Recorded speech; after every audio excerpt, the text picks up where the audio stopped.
Welcome back to a new episode of Unscripted Liberation Codes. I am Mario's co-host, Alex Liberato, and with me today is Mario Mijares, the Blu-ray Bodhisattva, the Salsa Shaman. Welcome to the program.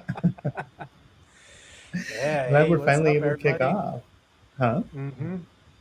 Oh, man. I'm really excited about what we kind of have slated to talk about today.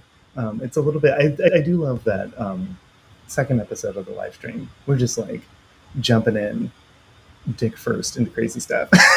And Yeah. not crazy stuff, but just like stuff that's going to be hard for the masses to swallow. Mm. It's kind of funny to think that we we live in a little blue orb. We're hurtling through space. There's a big teeming cosmos out there, and yet Mm-hmm. we're the only ones here. We're the only ones around. There's no one for trillions of miles. We've, it's just kind of funny that it's just funny to consider that what we're fed via mass media is incongruent with the actual lived experience that we're having. And something that's really interesting about our friendship, going back years and years, is you disclosed to me that you have like recovered memories and sensibilities that you've been conscripted into Mm-hmm. a secret space program, like without your consent or without your knowing consent and all this stuff. And it kind of created two different experiences for you. So Yeah. in today's session, I'm hoping to maybe unpack some of that. We might have to spill out into two sessions, Mario. I hope you're cool with that. Like if we do this Friday too, but Totally. Yeah. I'd really love to just delve into your experience. So can you give us a little intro as to like what this is and how you discovered that this was an aspect of your experience? Absolutely. I'd be glad to talk about that story.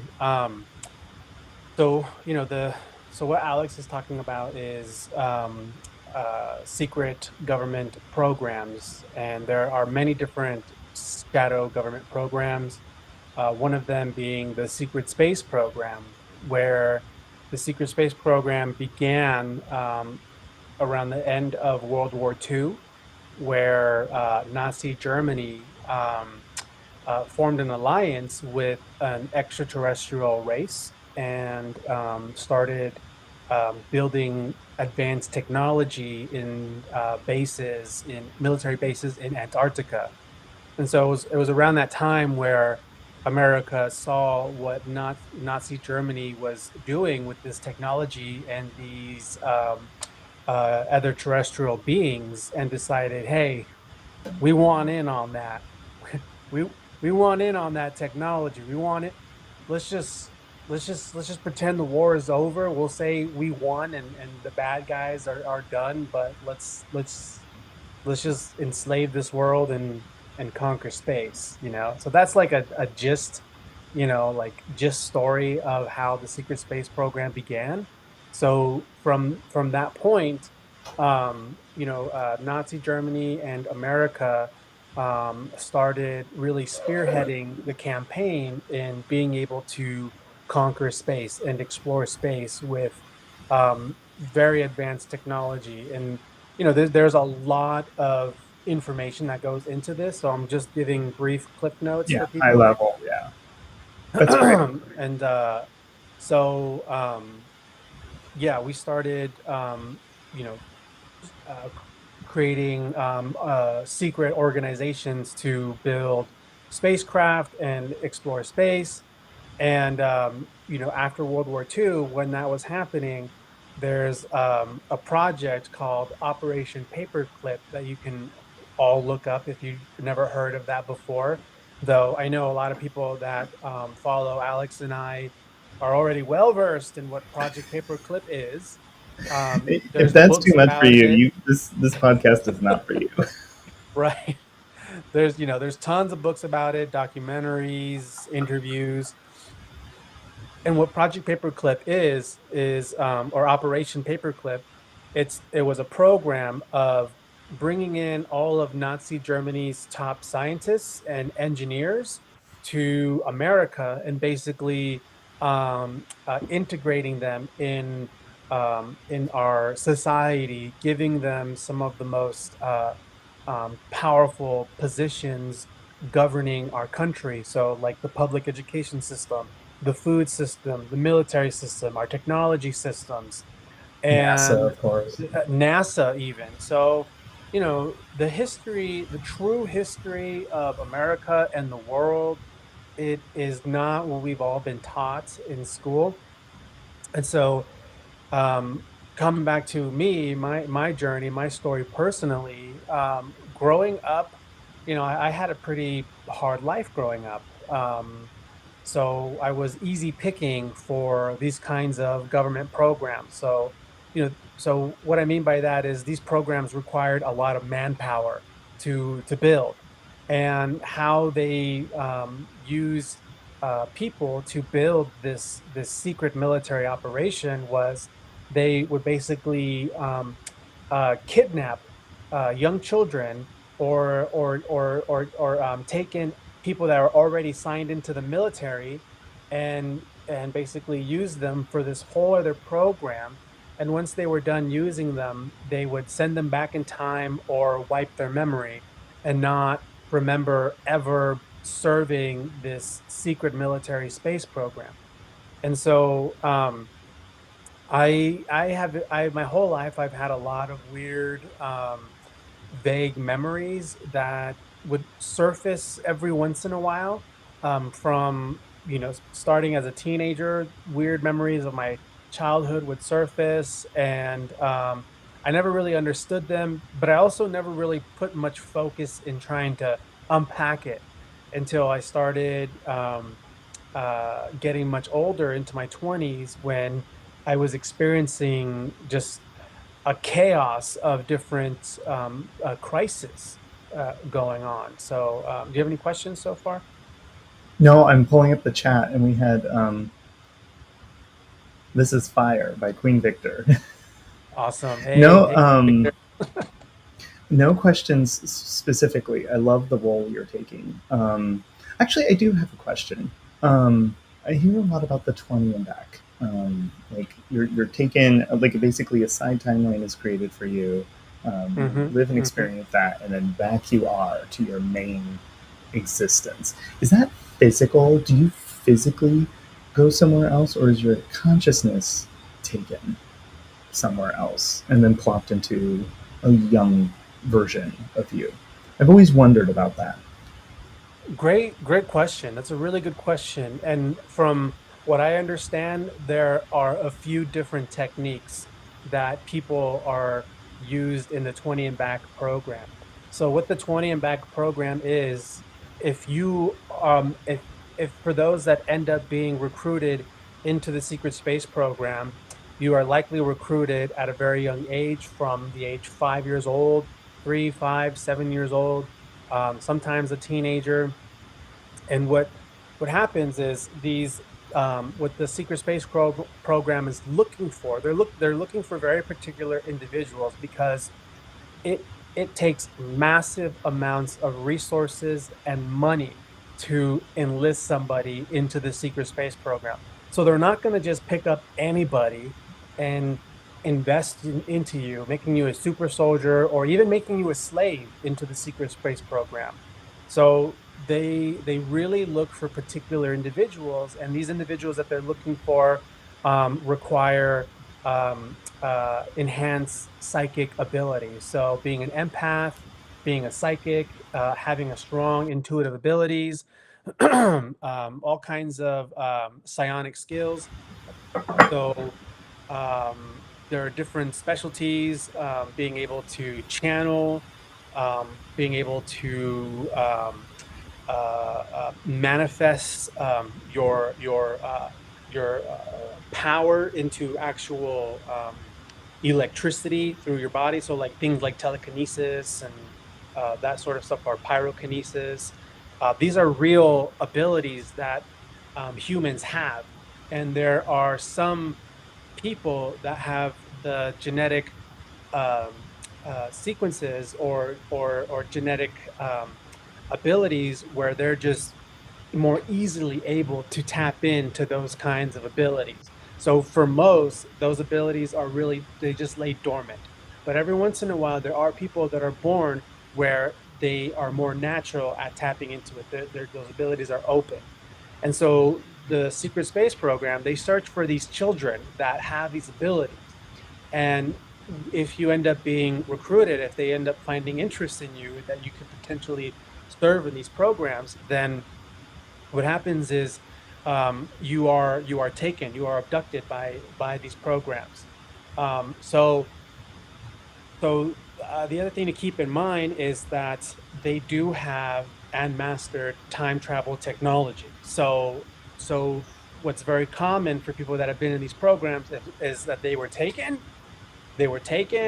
abducted, and they went through this whole cycle in serving the military and then brought back in time to the moment that they were taken and having the memory completely wiped out. So it can be very challenging and hard to like understand these concepts if you're not at that level of understanding that all these conspiracies are actually real and true, time travel is real and possible. Like we've already mastered very advanced levels of science. So Yeah, one, Mhm.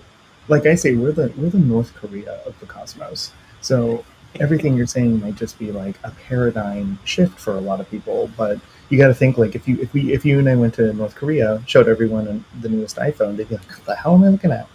And it's a Yeah. similar thing.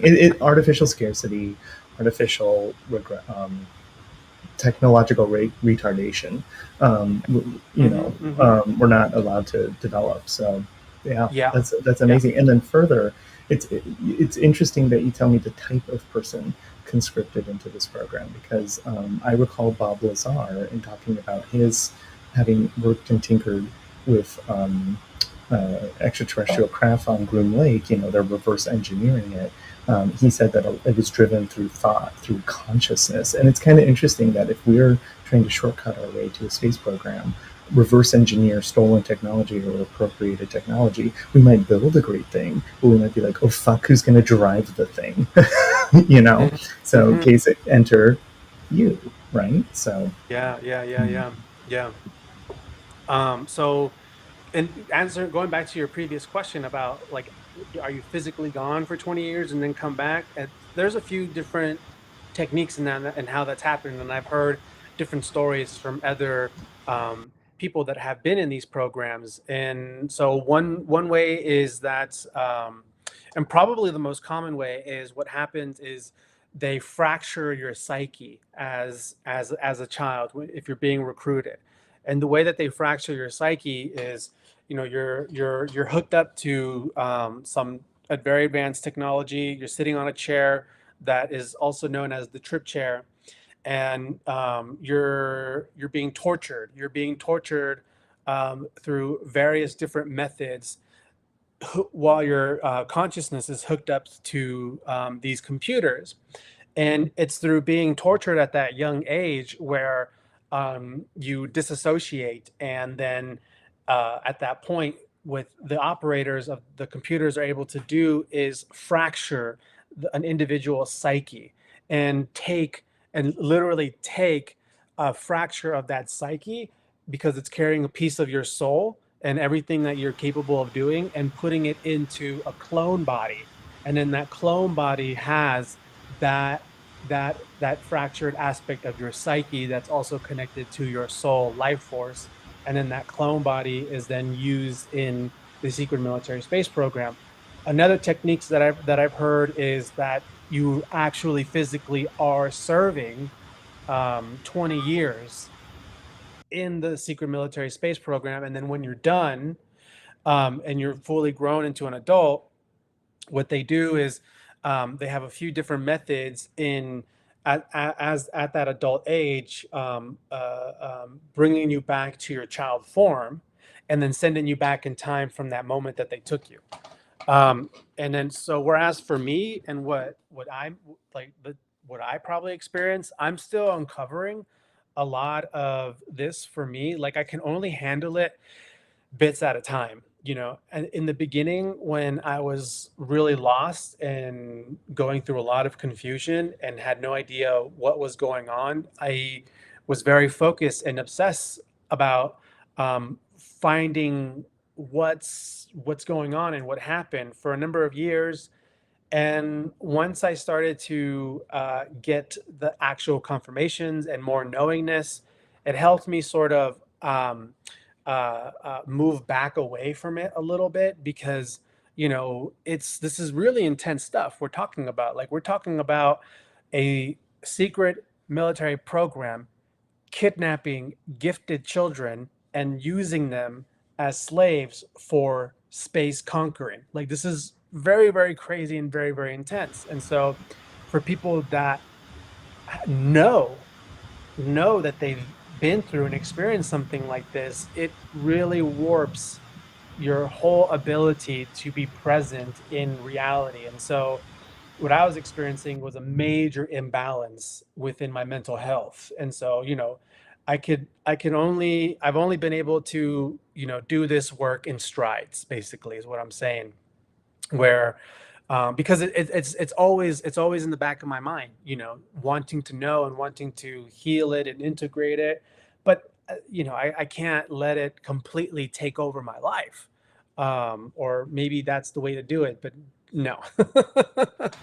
I don't, um, yeah, I so mean, I bet you there's like periods of expansion, integration, expansion, integration, expansion, exactly, integration, exactly, right?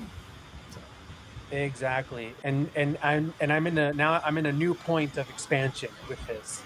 So part of what happens when people start to override their programming, and beginning to remember, or at least have the sensations of remembering something, what happens when you start to override those programming is that there's a lot of like other programmings that are made for the individual to self-destruct, where it then triggers um, suicidal tendencies, where programs in your mind become activated, where it triggers for the individual to go through sabotage and self-destruction in one way or another, whether if it's through drugs, whether if it's through suicide, or whether if it's through murder of somebody else that basically just completely destroys the individual's whole life. And so I went through that already, and it was fucking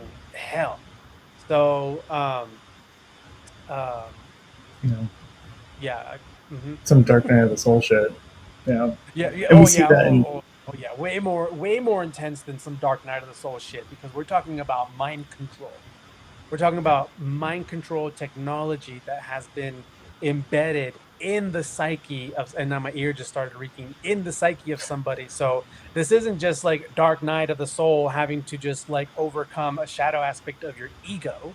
No, this is having to overcome a monster that's been put in your brain to try to sabotage you from ever remembering and activating what those gifts are. Because if we remember, then we remember and we realize those gifts we have are real, which means Mhm. I can master them and access them here and now. And this is all part of, like, you know, looking out at the bigger picture again of the whole world and where we're at this time and space, even astrologically. Like, the whole consciousness of the planet is evolving right now, spiritually, metaphysically, and we are in a time period where more people are going to be naturally activated in more supernatural abilities, such as psychicness, telepathy, channeling, all that kind of stuff. The default shit, the shit we probably The learned in default shit, his yeah. Lemuria. Yeah, I mean, I say this a lot on Soul Nexus. We're cell phones who don't have. We're cell phones, but we're on airplane mode. And Right, we're gonna right, when we right. get a Wi-Fi signal. Okay, this is a metaphor. When we get a Wi-Fi signal again, we're gonna be like, oh, I'm not just like a lit brick. Like I can connect, I can call, I can look shit up, I can make a dinner reservation. It's gonna be wild. And further, no wonder everybody's like, why is it so secretive? Why is it everything so siloed and compartmentalized? A, that's how the government works. Mm-hmm. B, if you realize what the fuck you can do and who the fuck you are, jigs up. Like, Yeah. game over. Jigs up. Game Um, over. Game over. Yeah. Yeah. yeah. And like, if you're gonna use humanity as livestock, you really have to keep a lid on this shit, because the minute we have abilities and we use them and utilize them, we can break out of any Mm-hmm. pen, we can break out of any scenario, and Yeah. we're Yeah. unstoppable. We're an angelic species. So, Yep. If you have an enemy that you know is far more advanced and capable than you are, mm, but you have an ability to get into that enemy's mind to have them believe that they're actually weaker, then you won. And that's what they've done to humanity.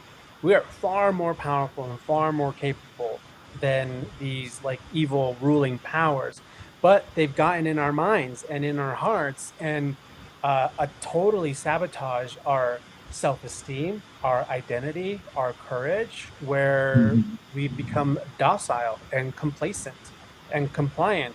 Yes, I'll stand in line for the vaccine. Please give it to me now. Um, oh, I said the V Preach. word.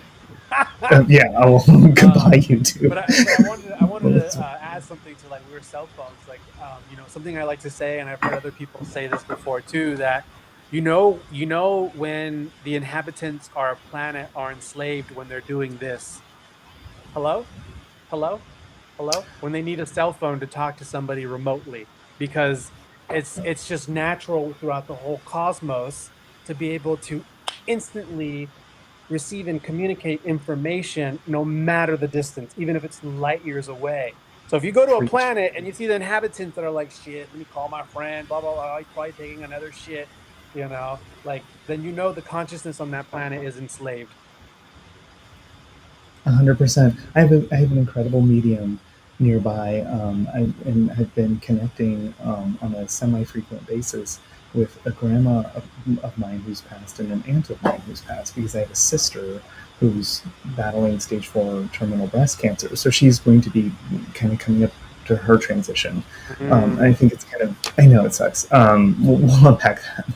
Well, it's not my Yeah. story to unpack. But I guess my point is when my grandmother comes in with counsel and wisdom, and I'm like, this is literally like picking up the phone and talking to dead grandma. And I think that that's the norm in other realms in the cosmos, is you can connect with consciousness that's discarnate. That's like, okay, I'm not logged in with you, but I'm part of your soul family and I have thoughts and counsel. So, like you say, like remote viewing, Mm-hmm. telepathy, Mm-hmm. um, non-local communication, extraterrestrial or extra dimensional communication, all of this possible. Not only possible, but like boringly mundane, like just like normal. Like we take a Yeah. shit in toilets with running water, and we're like, that's normal. And there's undeveloped areas of the world that are like, that seems insane and luxurious. And I think Mm-hmm. that's kind of Mm-hmm. insane. Mm-hmm. Metaphorically, Mm-hmm. our metaphors are strained today. So anyway, And um, so, going back to like my journey and realizing that I've been a part of this. So, my whole life I felt that there's been a hidden hand manipulating my life. I felt in my whole life this hidden hand. And mhm, one of the memories that I've always had as a kid was, during the time when my father was in prison, and my mother was like struggling with psychosis, being high on drugs, and she just like wasn't at the right mental state to walk me like the mile or 2 miles to kindergarten. And like she was like having a panic attack. So I'd say, "Don't worry, mom. I know how to get to school. I'll walk myself." So, I'm a small reminds child, me. in like really bad gang territory, ghetto Los Angeles, area, and I'm walking to kindergarten myself. And this went on for a while. And my whole life, dude, I've had this fucking vague memory that would just like surface every once in a while, but I'd never put much effort into uncovering it, where I'm walking back home from school and there's this van that's following me, and it drives past me and it comes back, and I think it like drove past and came back a few times. And then and then at some point the van came up and the door opens, and then there were people in the van from the sliding door that opened, but I can't see their face. Their faces are totally blurred out. And Damn. I and I'm pretty damn sure that the woman who opened the door, I mean, so I'm pretty damn sure that the person that opened the door was a woman. So the way that I have the memory in what happened after the door opened was that I screamed really loud, like what a small child would do, and then they shut the door and drove off. And so my whole life, that weird vague memory would just like surface. And I'm like, is that even real? Is that even real? Did that even happen? I don't even know. No one was there to witness, you know? And then another strange memory that would surface would be, actually, this memory didn't come back until like a year or two ago.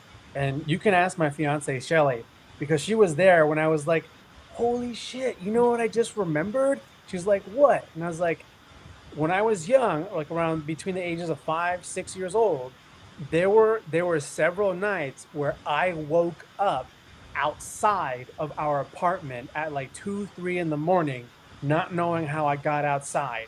And I would come to standing, looking up at the sky, and then I'd come to and look around, and it's dark, and I'm in my apartment complex outside, and I'm like, how did I get here? Where's my mom? Where's my dad? And then I just like start crying, wandering, our apartments, trying to find my way home in the dark, but like totally confused and scared, not knowing how I got outside. She was there with me when that memory came back, and that was just a few years ago, maybe a year ago. And last week, I asked my mom, I said, hey, do you remember, or was there ever even a time when I was waking up outside the apartment and like didn't know how I got out there? And she's like, I don't want to talk about it, you know? So that confirms that that memory was actually real. So I was actually coming to awareness outside of my apartment.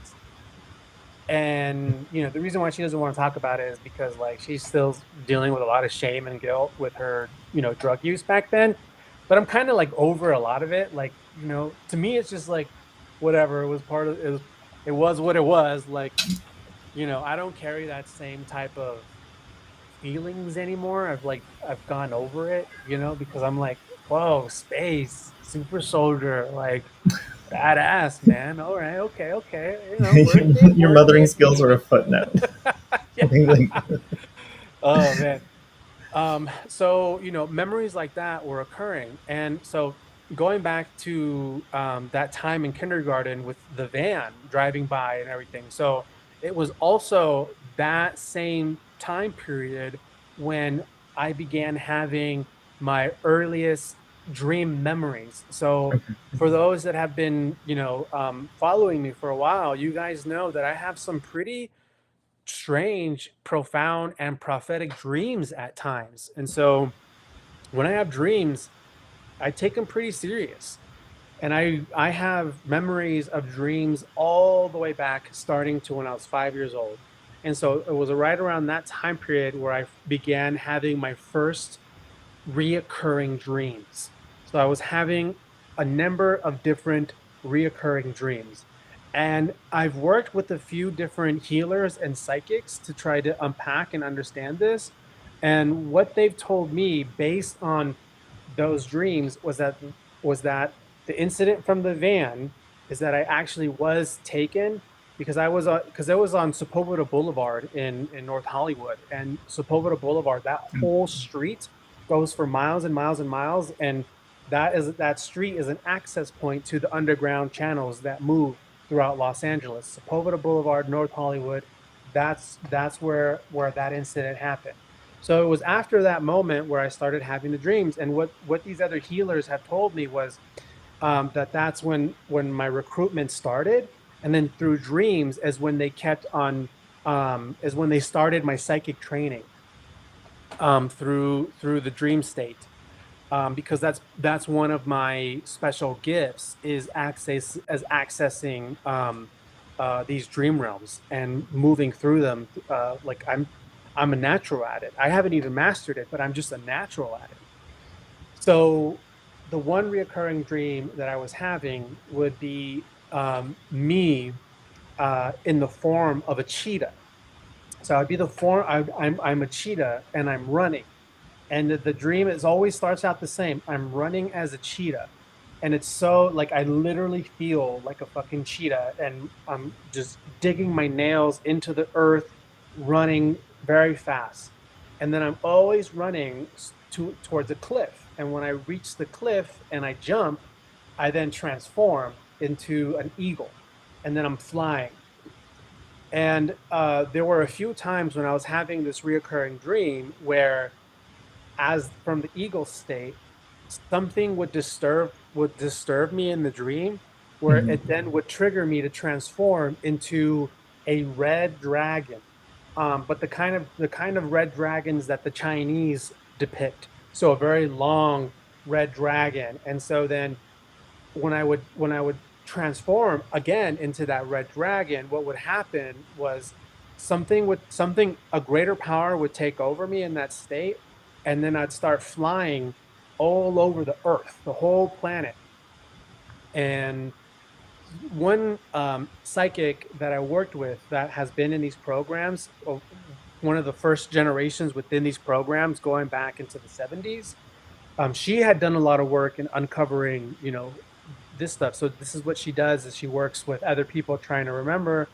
And the way she broke down that dream was that that I was likely being microdosed with mescaline and put in the dream state to basically, because this is what they also do with the shamans back in the jungle when they merge their consciousness with the panther of the forest, or the eagle, is that they take a little bit of psychedelic medicine and they're able to merge their consciousness with these other animals and sort of access their powers.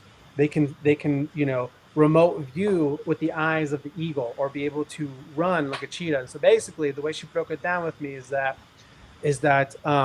part of what my specialties were speed, being able to be very fast, and sight, having the higher view wisdom. And then the whole dragon thing, he wasn't really able to give me any information from the dragon thing, but the way I interpret it was that something was really disturbing my body that triggered this much deeper power that I think was a surprise to not only me but also the program.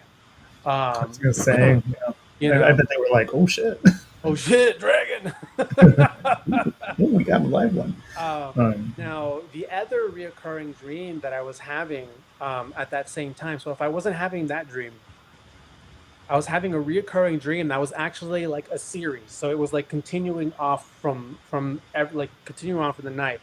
I don't know how long this went on, but there were a few of these dreams that I had where in the dream I'm showing up to a crime scene where mhm. there was a murder. Basically, there was a murder, and I'm in child form, so I'm like a detective in the dream, and I'm wearing like a detective coat and a hat, but I'm like a little 5-year-old body. And I have a friend who's also with me in this dream, and this friend who's also with me and a detective, he was same age as me, but he was a black kid wearing the same detective coat and the same hat. So I don't know if maybe him and I were like being run through the same programs together or something, but in the dream we would show up to try to solve this serial killer that was murdering people. And every time we showed up to the crime scene, it would be a dead body, but then the head would be severed, the head would be removed, and then what would be in replace of the head is, those old etch a sketch toys where you turn the dial and you can draw things with magnetically when you turn the dial and stuff. Yeah, Etch a Sketch. Hmm. Etch a sketch. So there would be an etch a sketch with some weird pattern design replacing the head. So it'd be a dead headless body with an etch a sketch right there. And every time we would show up and we'd be like, all right, here's another one. So we were trying to solve this puzzle, you know, of this serial killer who was doing this. And in the dream, both myself and my detective buddy that was with me, we both had an ability where we can levitate. We were able to levitate. We couldn't levitate higher than a few feet off the ground, but we were able to levitate and move really fast. So we were able to zip all over the place and move really fast. The last dream that I had with this kind of scenario going on was this is all the dream. In the dream, I'm waking up in bed in the apartment that we were living in, but still in the dream state. And You're false waking. I get out of bed and I walk out of the bedroom and I go into the kitchen of our apartment. And in the kitchen there was another dead body with the Etch a Sketch drawing right there laying down on the kitchen floor. And then above the kitchen table on the ceiling there was a black portal that was opening, and this being was coming out through the black portal. And the being, the whole body of the being from about here was just like pure pitch black, except the face was like porcelain white, and was like colored in a weird way. And I don't know if it was an entity or just like some made up simulation or what, but this being comes through this portal, and starts, walking down the table and on the ground. And I don't remember what happened from that point, other than knowing that this being is what's causing the murders. And so after that, I stopped having those dreams. And so when I I explained guess that you to, detective solved it. I guess so. And so what I've been told from other people who have helped me process these things bit by bit was that that was also part of my training. And one of the things she asked, which really made a lot of sense, she's like, in what universe is it normal for a 5-year-old child to have reoccurring dreams of serial murders in this detail? In what universe is that normal? It's just like you were being trained psychically through the dream space in your sleep, and that's what you were doing. They were training you, they were analyzing you, they were trying to figure out what your specialties are, and also helping you further activate your shamanic abilities, because I tend to lean more on the deep, like trance shamanic state, um, which I don't even know what that means. I'm just using those words, but I know what it means, the feeling, but I don't know how to describe it. You know what I mean? It's just like a total weird trance state. You know what I mean? No, I do.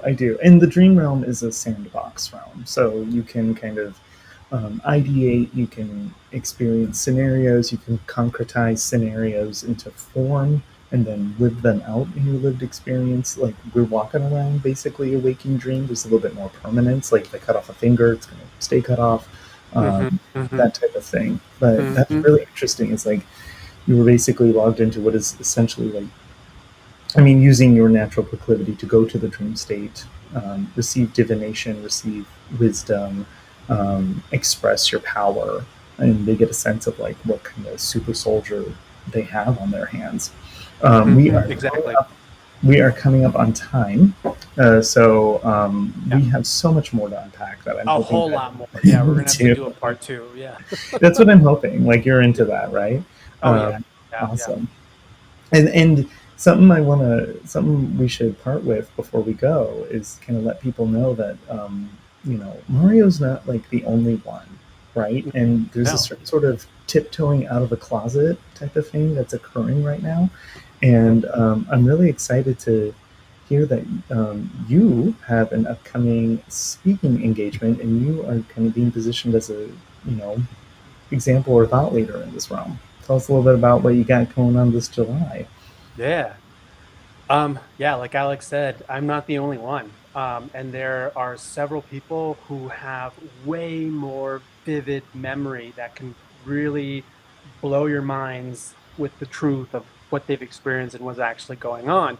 And you can see in the screen here, there's an event coming up in July called Full Disclosure Now, which is part of a movement and is also a 501c3 nonprofit. And what this movement is we are the disclosure. Like my story, Alex's story, every other person's story, we are the disclosure of what is really happening on the planet. And so this event is bringing in other experiencers within these programs, super soldier veterans, my lab experiencers, abductees, to talk about their story and their journey being in these programs. And it's going to be an amazing event. I have the honor and privilege to also be a speaker, share my story. You can see me right there, Yep, Mario there he Mijares. is. Um, we're going to have people like Lauren Eisenhower, Tony Rodriguez. Many people within the community are going to be speaking and sharing their story. And so, if you'd like to get to meet me personally, even get an astrology reading, I'm going to have a booth where I'll be giving readings. Um, please come on out. It's going to be an amazing event in St. Pete, Tampa, Florida. It's going to be from July 15th to the 18th. So tickets are available and on sale now. But wait just a second before buying a ticket because I will have a promo code that you can use to get a deal with these tickets. So reach out if you have any questions.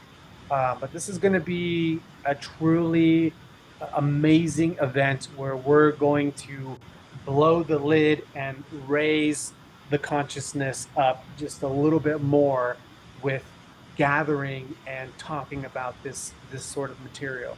And Alex will be there as well. We're going to have a booth for Unscripted Liberation Codes, our podcast. So we'd love to see you guys to come sit with us, hang out, have a quick chit chat. Yeah. Yeah, this is the time to come. I'm excited to be part of that. Like letting people Yes. come out of the metaphorical closet, so to speak, have their stories told and heard. And so I'm Yes. really excited about this. This is the time. And we're going to see this come up in a lot of different scenarios that SSP vets kind of get together, survivors of ritual abuse and trauma programming come together, healing, integration, and owning one's experience and story and not having it mercilessly mocked or marginalized or anything like Mm-hmm, that. So mm-hmm. I'm super excited. Yeah, So come on and hang out. You know, we're gonna have two booths. We're gonna have a booth for unscripted liberation codes where we would love to talk and interview anybody and everyone that wants to just hang out with us. And then we're gonna have another booth where it's gonna be myself and my fiance giving readings, human design and astrology. And Shelly, my fiance, is a Chinese medicine practitioner, and she has helped me with a lot of weird um, after effects that is a very common thread that experiencers have, such as digestive issues, anxiety, an enraged liver. So if you're looking for some alternative modalities and helping you heal through your integration, come on and reach out, get some Chinese herbs, get a reading. Yeah. hell yeah. Oh my gosh. Well, thank you. This is not the completion of the story. This is the completion of our time No. today, but not the Yeah. completion of our story. I want everyone watching to come back for Friday. part two this Friday, March. What I don't even know what day it is. The 5th, 6th, 7th. This Friday. You should, Yeah. if you want to know when we go live, which is typically going to be every Tuesday and Friday at about this time. You should subscribe to us, preferably on Rumble, but we are also streaming to YouTube for as long as they'll have us. Who's to Right. say? And as well as X, and we will probably do some live special sessions on Instagram. And someday soon we may develop and grow a locals community. In the Mhm. meantime, come find us at unscriptedliberationcodes.com to get access to all our streams and to get in contact with us, the hosts, if you feel like you would be a great guest to come and just kind of unpack your story and share your experience with us. We'd love to hear from you. Just come to our website and fill out a media request form. And with that, love and light, death and darkness. Love and light, death and Full darkness, spectrum. full spectrum. Yes. Bye, everyone.